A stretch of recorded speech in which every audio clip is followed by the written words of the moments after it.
И така хора, имаме си джендър. Така, учим ръката на нивото на очите. Точно така. Добро утро, хора! Остава. Да. Чай сега се събудя, не ме снимай. Това е началото на нещо велико. Началото на един YouTube канал. Или поне опита за такова начало. Ще видим докъде ще стигнем. Не е ли добре? Не е добре. Ако го видите как се дупи, да има някой само зад него. Да, ще го стопля. Това не знам за кого говори по-лошо, за тебе или за мен, но не е проблем. Ако ти го дадеш, говори по-лошо за тебе, защото не знаеш, мъжко дупи един път. После е само дупи. Пейчи. Слогана на канала. Да. После записах да работя. Ха-ха. Та да видим сайто докъде ще ме изкара да ме учи на той как да се излагам по интервеб. Да. Интервеба. Да. Но съм с тематична тениска. Те се опитам, но не обещавам за 3 видеа седмично и 3 стрима. Поне. Примерно. Ако успея да го скласам. И така хора, продължаваме онова, което със сайт спряхме по-рано. В момента се движим в трафик, който се опитва... Добре, за малко да стане гав.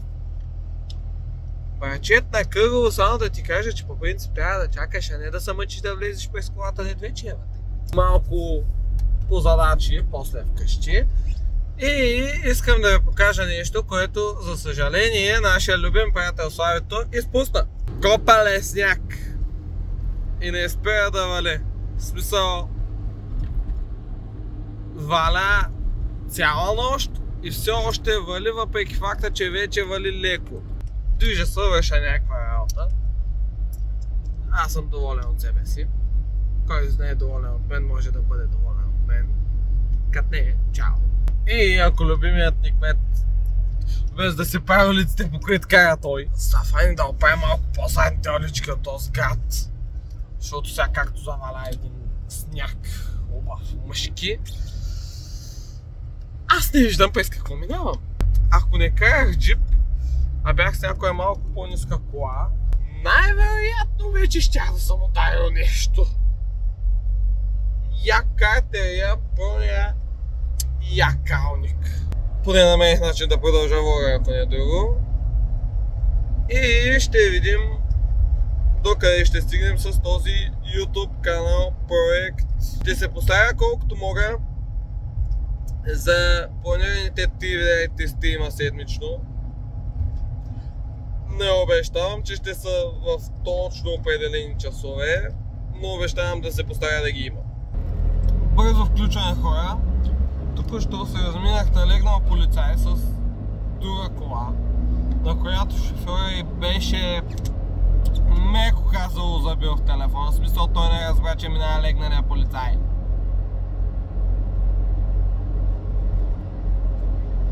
В смисъл... Как да ви го кажа... Не е файн да си седите на телефона докато карате.